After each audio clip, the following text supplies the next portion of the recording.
Hey everyone, welcome to the Security Revenue Live show. Thanks everyone for being here today. We got an exciting topic and it's all around sales engineering. And before we jump into it, some brief intros. My name is Taylor Wells. I'm your host. I'm also the founder of the Cyber GTM Alliance. This program is where we bring cyber GTM leaders in different areas of go-to-market and feature different topics. If you remember, a couple months ago, we actually did kind of a similar topic, which was field CISOs. And so this, I'm sure, will have some similarities, but also some different color from the sales engineering side. So really looking forward to the panel today. We got a couple sales engineering leaders. If you do have questions, I know we got folks joining here live.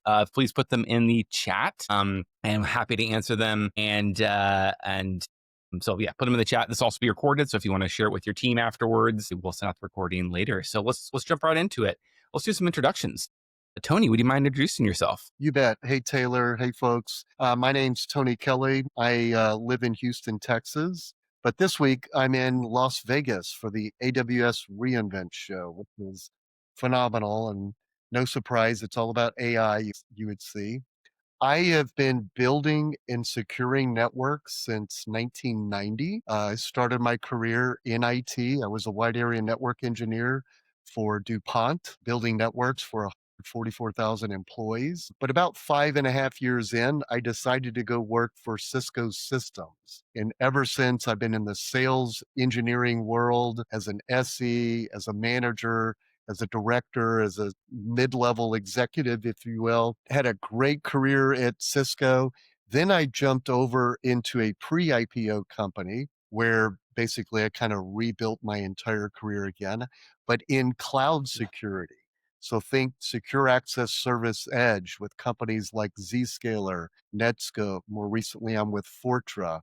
But it's an exciting space. And it is, at the end of the day, it's all about sales engineering. So looking forward to the Ooh, call. I like that, Tony. Awesome. Thanks, Justin. Well, thank you, Taylor, and thanks for having me. My name is Justin Bauer, and I've kind of started my career here in Austin, Texas, in the security space within Whole Foods Market back in the early 2000s and late 90s, and moved into the sales engineering space by kind of moving into an inside SE role at a company called Blue Coat, which then was acquired by Symantec. So I spent about 10 or 11 years there, kind of moving through every role possible that had an SE in front of it or behind it or around it. And then into ultimately leadership. When I left Symantec after the acquisition of Blue Coat a little bit, first kid moved into a company called Extra Hop, and then ultimately followed some leaders that I had into Fortinet. And then most recently, I was at Darktrace, which is about a $1 billion company now, PE owned, helps with the PE transition. Darktrace is a big NDR AI leader. And I just recently left Darktrace to look at a couple of roles, but I've been doing fractional work for a few VCs. I serve on a few advisory boards. And so I've been helping out a lot there. And I'm looking at starting my next role here in January, kind of making the decision between a couple of different companies right now. But happy to be here. I'm happy to share the experience and let's get going. Awesome. Thanks, Justin. Appreciate the background. So our first kind of topic here, and Justin, I'll start with you, is from your perspective, I think Tony said it, it all comes back to sales engineering, but I'll start with you, Justin. Why do you think it's so important? And if you look at maybe, and maybe if it's the CEO, right, that's building out their, the go-to-market org, or somebody that's maybe not familiar with it, or maybe somebody that's on another GTM team, from your perspective, why is it so important in cyber? Yeah, that's a great question. And I'd say for me, the single most important factor is the clarification of message. It's translating the product and the entity that you've built into real usable outcomes for your customers that help differentiate. We were talking about this just beforehand, talk about the expansion of AI and ML, data functions and features that are all built into your product. Everybody starts to sound the same. And your sales engineer / solutions engineer really should be the individual that helps differentiate your product capabilities and the outcomes to the customers that you're delivering, kind of taking away the flash and bang of marketing that draws them in and really translating that into something that the customer can walk away with confidence. Love that. Tony, any additional thoughts on that? Yeah, I've got some very strong opinions on what makes an effective sales engineer, and we've got several questions we'll go through. But in my case, I'll just use me as an example. Having built networks for 44,000 employees back in the 90s, I had been there, done that. So when I jumped into a sales engineering role, quite frankly, I was kind of a free consultant for Cisco customers. Been there, done that, understand where you're coming from, understand those technical challenges, understand the impact on the business. Let me give you a few options, things that I've done that worked out. Let me steer you around the things that I've done that didn't work out so well. But really, the best sales engineers, they've been there, they've done that. They're really consultants, not a walking encyclopedia on a product or a technology. They're very curious, they're very inquisitive, they're asking lots of questions to discover needs, but also to qualify what's needed, what's maybe not needed. But very consultative is what I would say makes a great sales engineer. Thanks for sharing, Tony. In that vein of what makes a great consultant or a great SE, tell me about, I think from anyone in go to market. So my experience, right? I've been in sales roles, been in marketing roles, never been in an SE role in cyber. But my experience, it's always hard to be, to get into your buyer's shoes, right? To actually know their pain points, to know what they experience. Can you tell me about how you personally embody that, right? It sounds like obviously you have experience, in the 90s building networks and that kind of, thrust you. But how do you continue to stay up with what your buyer needs as we're not our buyer, right? And you are, from Justin's definition, you're trying to connect our solution to what their needs are and differentiate it. From your perspective, Tony, how do you continue to be that consultant and stay up with the trends and continue to embody what their needs are? Great question. So I haven't been a IT person in 30 years. Imagine the changes in technology in 30 years. The number one thing SEs need to do is be hands-on with the technology.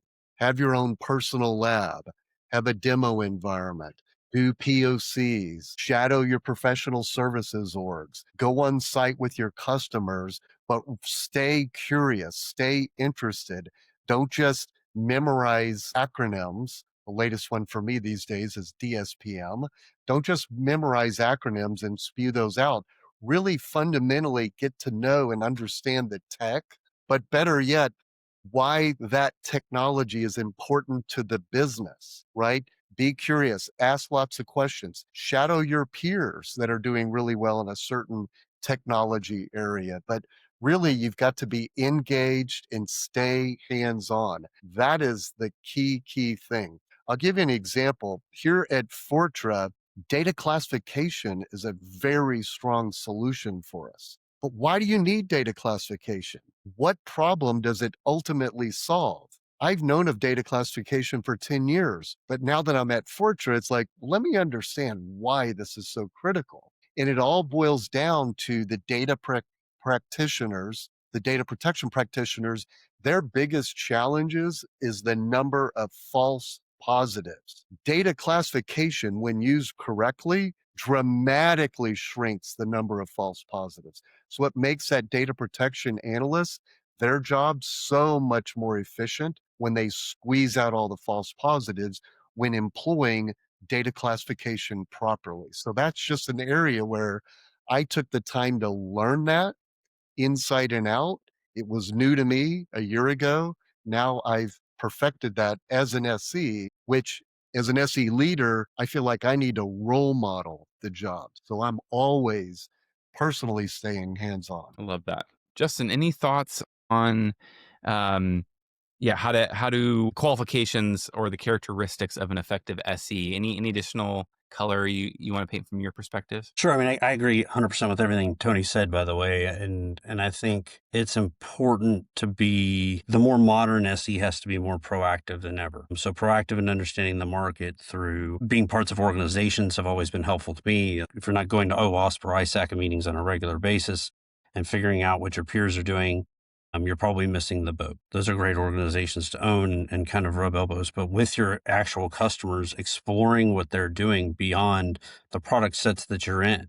Not just, they're looking to fulfill a project that you've identified, but what is their broader goal? What is the broader business goal? How does what they do impact all the way down to whoever their customer is? What are the C levels of their organization value them for the most as? And if you have those questions and answer conversations as an SE and really understand that you're bringing in a level of intelligence that you can then share with other customers, they become storylines along Tony's line of, how do I use data for classification? Well, then you get to tell the story of how somebody else might use data for classification to better their environment, and the customer now has something to relate to because they don't feel alone. They don't feel like they're the only ones trying to figure it out, trying to get through, a million false alerts and false positives. So I think it's very important for SEs to get beyond just technical mastery of the product or being able to do really good demo monkey, you know, aspects, but asking questions and proactively participating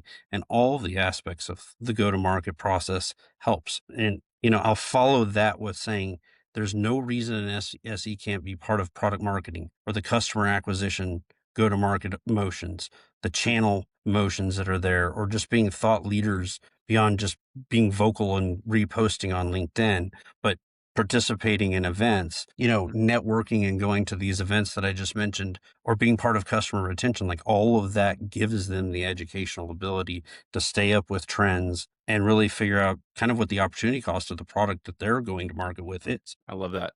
And hey, Go ahead, Justin, Tony. one thing I'd Yeah. love to kind of emphasize something you hit on is the best SEs, they put themselves in the shoes of the customer.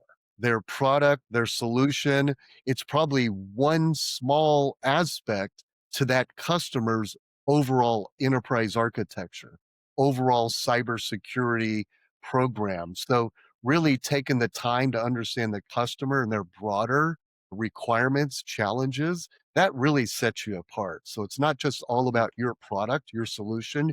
You're thinking beyond that and really looking to make the customer successful. Love that. Super cool. I couldn't agree more. What's interesting is from both of your definitions in your analysis, it sounds like everyone in go-to-market should have this perspective. If I'm correct, right? Like, everyone should be putting ourselves in the customer's shoes. So what I'm curious is, especially going back to my first question, 'cause for orgs that are, maybe they don't have, maybe you've come into a company, they don't have a well-established SC, team or a part of the go-to-market org. Is it missing that they don't have somebody connecting the dots? Is that what I'm hearing? Is that what the primary role of the SC is? Because I think in a well-run org, everyone should be connecting the dots. Everyone should be going to, cybersecurity conferences. Everyone should be, becoming that expert and becoming that customer advocate. Any open question, just curious, is it the missing piece in companies that you've all seen, is the missing piece that we don't have somebody from the technical side connecting the dots to the customers? Marketing's not doing it, sales isn't doing it well, product's not doing it well, so we really need somebody to come in. Or is there something else? Yeah, just any thoughts there? I'd love to jump in on that, Please. Justin. So I grew up at Cisco Systems, was there for 19 years. Cisco, I would argue, had one of the most amazing CEOs in technology history, a man named John Chambers. John Chambers, I would say, was Cisco's number one sales guy. He was amazing. He was a visionary. He was an amazing, talented speaker. And at every sales kickoff, he would say the backbone of every great company is sales. The backbone of every great sales organization is sales engineering. We would all hoot and holler and scream, but it was true. It was true. And so back to that comment, Taylor, absolutely. We want every sales rep and anyone touching customers to really become more or less a consultant, a resource, not just someone that's trying to get an order. The best way I learn, and I would argue most people learn, is on the job. You know who teaches those sellers? It's those really good SEs. The questions they're asking, the points that they're making. And good sales reps, they're listening to that SE and they get to the point where they can start taking 10, 20% of some of the things the SE would say, do, present, and they're doing it as well. So I would say you really need a backbone of SEs, and they're great SEs. And I think a lot of companies, as they're growing, they're adding headcount that has quota tied to them. And so a lot of times they're skinnying down that SE and they're not really fundamentally understanding what John Chambers understood. You've got to have an SE org because that's the backbone of sales. Love that. Super helpful. Thanks, Tony. Any additional color there, Justin, before we move on? Yeah, and again, everything that Tony said spot on. I mean, if I can highlight one or two things that are really kind of key in what I do in my advisory roles, and what I did at Darktrace was exactly that, was taking the SE role or advocating for the SE role and maturing it to where it should be beyond just the technical translation. So you mentioned, well, is this somebody that can just connect the technical dots? And I think at the base layer, sure, that's what the SE kind of moniker has been. But I think what really matters is that an SE role should be the customer advocate within your own organization. And if they're doing their jobs appropriately, everybody that's in the role that you mentioned that should know the customer has that individual access for every deal to be able to go throw that effectively up against a customer representative and say, will this product work? Will this messaging work? Will we retain this customer? Are we doing the right thing with our support or go-to-market motions just to begin with? Are we setting the right expectation and delivering on that? And if your SE is integrated and they have the relationship and they are truly their advocate, they're the person that represents the customer as part of that teaming agreement we talked earlier from the customer team to be able to show you where you lie. And that helps you make decisions faster, more effectively. And hopefully your SEs are carrying quota as well. I'll jump on the back of Tony's thing there, but if an SE is just purely that translation of product and product feature to demo to acquisition of POV, you're really losing out on the secret sauce of what you should expect your SEs to be. And a big thing that I talk to a lot of companies about in my role as an advisor is how do you create that back-end accountability that's not just around technical ownership and making the ones and zeros match up to exactly what the customer needs. Because an SE should really be able to determine the why, not just the how, alongside the sales rep and everybody else. Super great insights. Thank you both. The reason why I asked, I know we're a little bit off, is especially based on the CISO, the field CISO conversation we had, this kind of theme that I've seen in go-to-market is really peer-to-peer selling. The best go-to-market orgs think about putting folks in the field that have the experience and the capability to be like a peer, right, with the other person, with the person you're selling to, and this whole idea of peer-to-peer selling. And so what I'm hearing from you both is that um, uh, uh, the SE role can really not only enable obviously the sales org to up level and have that peer-to-peer mindset, but also can kind of help the entire go-to-market and the entire company be that advocate and influence, like you said, product marketing or influence other areas of the org, which I love because I think especially in sales roles, you're so focused on quota, right? You don't really have either the bandwidth or the motivation to think about, oh, what's the product roadmap and how can I influence that? Or how can I help marketing do better? Or how are we thinking about customer success and making sure these insights are passed on to customer success? And so that advocate and thinking outside of just that technical translation, super powerful, super valuable, and every org needs that because every function's so siloed, right? And we're all just focused, marketing is just focused on leads, sales is focused on quotas, customer success is just focused on retention or upsell. So really appreciate that insight. Let's jump to the next question here. I know we got a bunch of folks here live as well, so feel free to put your questions in the chat. Happy to address those as they come up. Love to hear any specific questions you have. I'd love to hear from, I'll start with you, Tony, on this question is how have you seen the role change? And especially in cyber, right? Because most of our audience is in cyber or cyber adjacent. I'm just curious, how have you seen the role of the SE evolve, especially in your 10 years of being in this? Yeah, couple of thoughts there. So back in the 90s, we used an air gap firewall between company networks and the internet. Fast forward to today, the average enterprise has 70 some odd vendors with 70 some odd products that make up just the security architecture. So early days as an SE, you needed to know a product, pitch it, demo it, POC it, a product to solve a problem. A firewall was the first thing that I was doing way back when. Now it's back to something Justin said, there's a broader security architecture. And now your product or your solution, how well does it integrate and Hmm. adapt to everything else that customer is needing and using? An example is there's a lot of CrowdStrike customers. They want to know how you integrate with CrowdStrike. So the role of the SE has gone way beyond just be an expert on your product, your solution. It's you do need to be effective. You now need to be a consultant and have a broader view, a broader understanding. And that's challenging. So, my experience is if you take 10 engineers, two or three of them might be a really good sales engineer.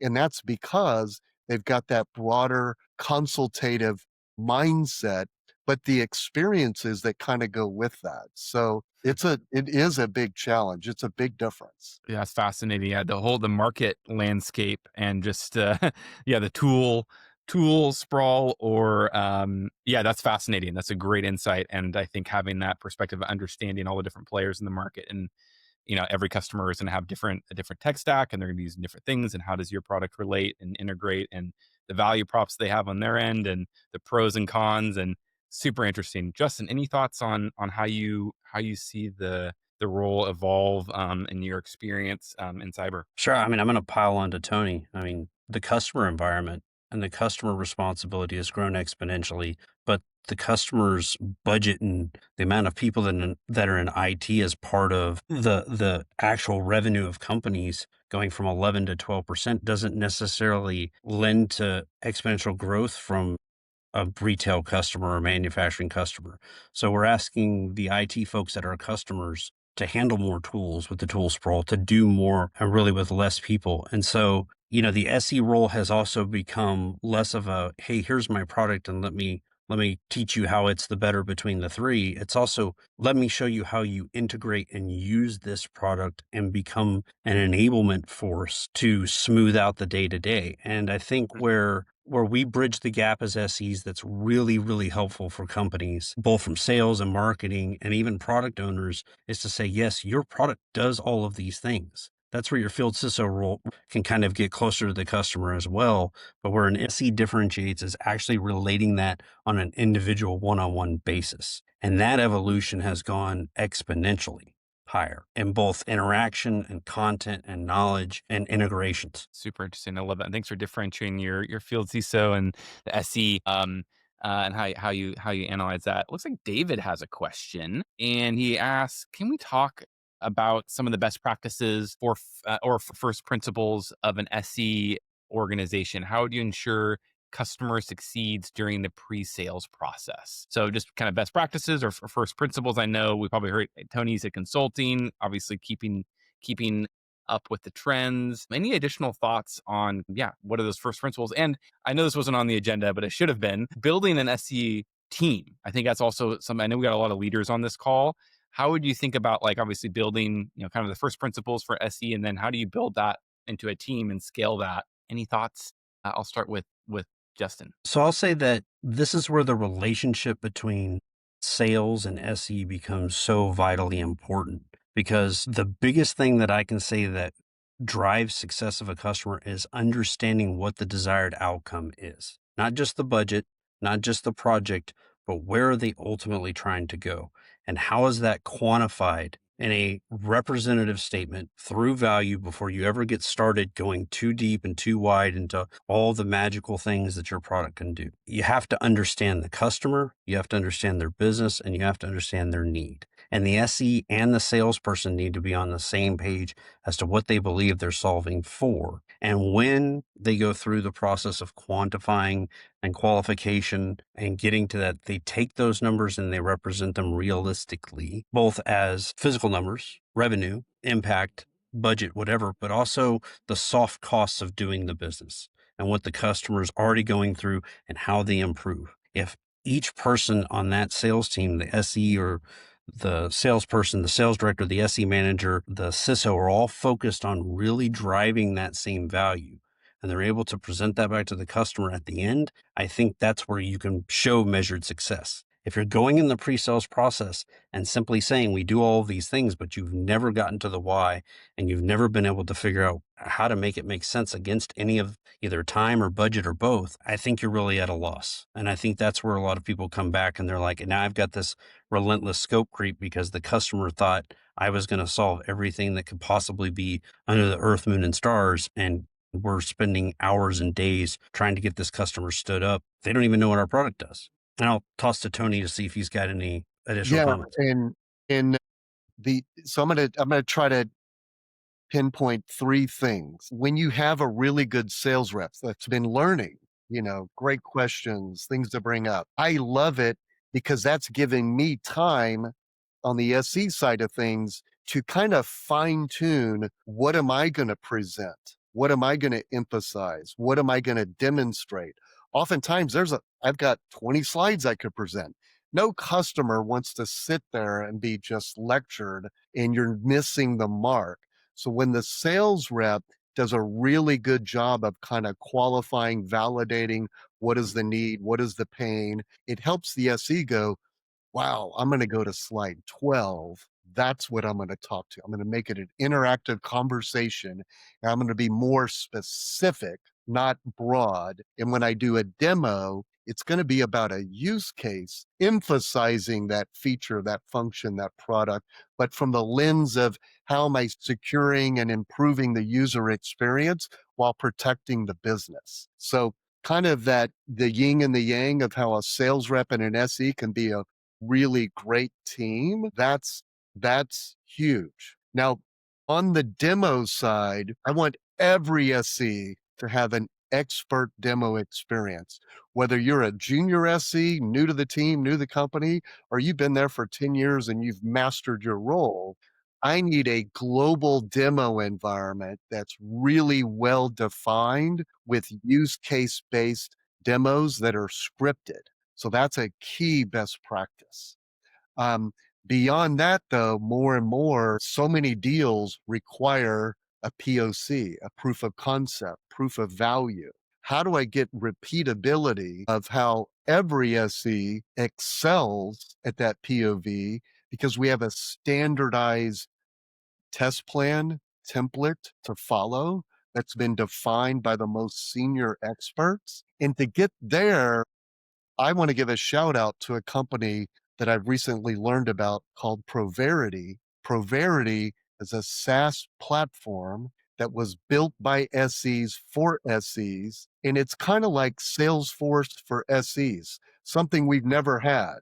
We've tried to use spreadsheets and templates to do all this, and they always become poorly maintained and lost. But having a platform that now has a library of these are the test plans that work, that script out the 10 steps to execute with timing, with required integration points, that helps make every SE deliver an exceptional POC experience. So those are some of the best practices that I've always strived for, but I've never had a tool. So that tool is going to be a game changer for us here at Fortress. I want to just add one more thing because there's a second question from David there about how do you ensure a customer succeeds during the pre-sales process. So we talked about, quantification, but also Tony's points about being able to follow through with the right information in the right areas. But if you're on this call and you're a go-to-market leader on the sales side, one of the more successful things I've seen in the last few years from companies that I've been involved with, and I always encourage people to do, is if you're going to subscribe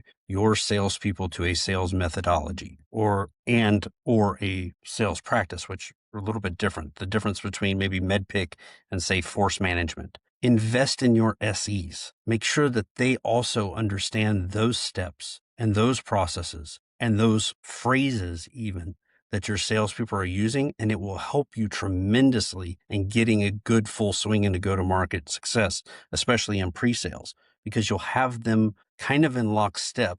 And yes, you do need to educate your sales engineers to be salespeople as well, not just knob turners and switch flippers and button pushers. If you want them to push the right sequence of buttons, they need to be able to see that through a salesperson's eyes as well. Love that. Wow, some great insights. I'm learning a lot myself. This is fun. Tony, I'm curious. You brought up POCs, and I'm seeing that a lot as well as I think in every industry, but for sure cyber. If you would humor me, I'd be curious either of your thoughts on best practices for POCs or pilots, or any thoughts there of what you've learned in the past couple of years of like, hey, what does success look like? What are some of the key ingredients that the sales org or even the go-to-market org can create? Like, hey, this is what a great POC needs to have happen, and then maybe some failures too. Like, what doesn't work, right? What should people avoid in that POC process? I'll open it up to either one of you. Feel free to Yeah. jump in. Yeah. So I've done POCs since 1995. And in the 90s, you would order a bunch of equipment that shipped to the loading dock of the customer, and you spend a ton of time racking, stacking, flashing in code, wiring up things. POCs were a ton of work. So, and you still may not win the deal. So the best case is, how do you win deals? Because you're just so effective at the pitch, the whiteboarding, the connecting the dots, maybe talking about reference accounts and how you've been there, done that, the storytelling, and get the order without having to do a POC. So that's always been my ultimate goal, is how do I get the order without a POC? Fast forward to today, even though things are so much cloud-based and it's easy to spin things up, it's still a lot of work. You've got a lot of integration points. There's risk that you can't control. Sometimes it's on the customer's environment that things aren't working just right, but it's kind of on them, not your tech. So POCs are risky, but they can be very effective. And that's ultimately where we do land these days. Now, a best practice that I've learned dating way back to my Cisco days is, before you jump into a POC, how about a hands-on workshop? A workshop that you've already built, you've already ironed out this fictitious enterprise and all the integrations that the enterprise typically has. So you've ironed all that out. You take the customer, your prospect, through that hands-on experience where they're on the keyboard as a user, as an administrator. What I've found is you can avoid ever having to do a POC and win that deal. So you've greatly reduced the risk. You built the workshop environment once and you use it dozens and hundreds of times. A POC, it's a one-time build for every time you do that. So you get a lot of efficiency.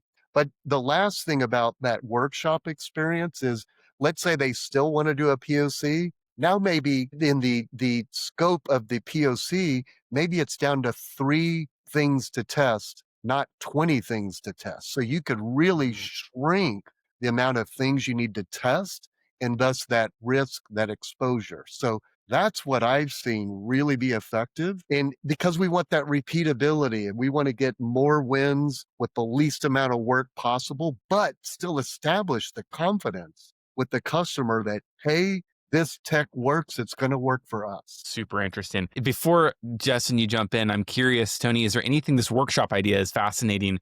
Can you briefly describe the difference between this workshop and the typical demo process, validation process? What additional things, is it a specific like couple hour event? Do you go on site? Yeah. Do you provide more hands-on? Like, how is it different from them just getting access to the tool and then playing around with a guided demo? Or just curious, any additional insights? Right. Great follow-up question, Taylor. So imagine these days, it's so many things are just virtual. I have no idea if people are actually listening, watching the pitch, seeing the demo, are things really resonating, being interactive. But in a workshop, I love to do them in person, but I'll do them virtually as well. I do just as many both ways. I'm able to go into the environment and I see that they're actually engaging. I see the events and the alerts, policies being triggered. I can see the engagement. And if someone in the workshop's not engaging, I'll know that and I can call upon them. How's it going? Where are you stuck? Let me help you out. So the engagement is now real. And guess what? The light bulbs are going off. Now, because they're truly engaged, they're starting to realize, wow, this tech really is solving my problem. Or even better, wow, this tech does solve some problems I didn't even think to ask you about. So these workshops are really quite amazing, and I consider it to be a huge best practice. Very cool. That's thanks, Tony. Justin, thoughts on POCs and that whole world, best practices, and also things you've learned to avoid. Yeah, I mean, I'll agree with Tony's first comment, 100%. If you can get to a contract without a POC, do it. Oftentimes customers have this semi-requirement, but I think we also fall in the trap as sales teams of trying to let the product sell itself before we take the time to go through the qualification. So I think bar none, if you're not qualifying, and a POC comes up, you're not taking your customer acquisition costs into account. And that's a measurable number that has a direct impact to your deal flow. So that's why everybody should consider POCs to be, a serious investment.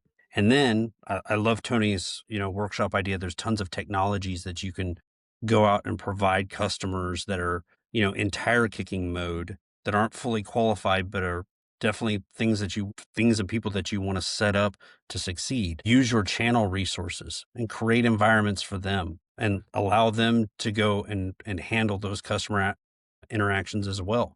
That's a big thing that a lot of people forget about, is that the SEs at channels and the security experts that are at the WWTs of the world, they like that hands-on capability in the ATC lab at WWT. Learn to use those resources well to help get your customers into the right mindset. So when they go into that, I must do a POC because it's part of my CFO sign-off capacity, that they are fully focused and seeing those wow moments work in their environment, and they're not testing 100 million things. One of the things I also loved about what Tony said, which I think is almost imperative, is you've got to get to a level nice to haves and need to haves. And you've got to own those, and the customer has to own those in an agreement to meet a timeline, because this is an investment on your organization. You've got, CAC wrapped around this. You've got cycles. You've got SEs. If you're running 20 to 30 to 40 POCs, it's like, well, we're having these interactions and this is a good thing. But if you're not closing 80, 90% of them, where is all the time going? That's an expensive resource that you could be spending acquiring new customers or walking your dog and having a level of stress relief. So it's a little bit of a change of viewpoint for a lot of folks that want to throw the POC in, but qualify hard, give them alternatives to figure out what they can do to be specific, push as much sale without the POC as possible, get your partners involved, and use all of those aspects, design programs and flows that match that, and use those effectively, and then close the deals at the highest margin possible. One other thing I'll throw into this is customers are trained all the way back in the days of, early firewall and early, from Tony's perspective, the early Cisco ASA days and my early days at Blue Coat doing SWIG implementations, that this implementation fee, this implementation cost that's going to go into my budget is another incentive for me to do a POC. Because if you can come in and work out all the configs, work out all of the kinks and a test scenario or my entire environment, then when it comes to doing the full implementation, I'll either A, have less to do myself, or B, have less for you to charge me for. And we have to sometimes look at that from a customer perspective and say, is that what they're asking for? Because you can more than likely get to that same number or that same level of confidence through good ROI planning and TCO planning than you would if you went through a POC and it came with all of the other accoutrements that go with delaying that deal. Love it. Well, I'm going to end it on there. What a great conversation. I learned a lot myself. It looks like a lot of folks in the audience did as well. Probably could talk to you both for another hour, but I know you're both busy, so we'll end it there. And thank you again both for joining and sharing your insights. I think it's a fascinating conversation in regards to, especially in cyber, the need and the ability for SEs to have a tremendous impact on the entire go-to-market org. And thank you both for joining. Thanks everyone for listening. We'll catch you all in our next session, and take care, everyone. Thanks, Justin. Thanks, Thanks Tony. for having me. See you guys.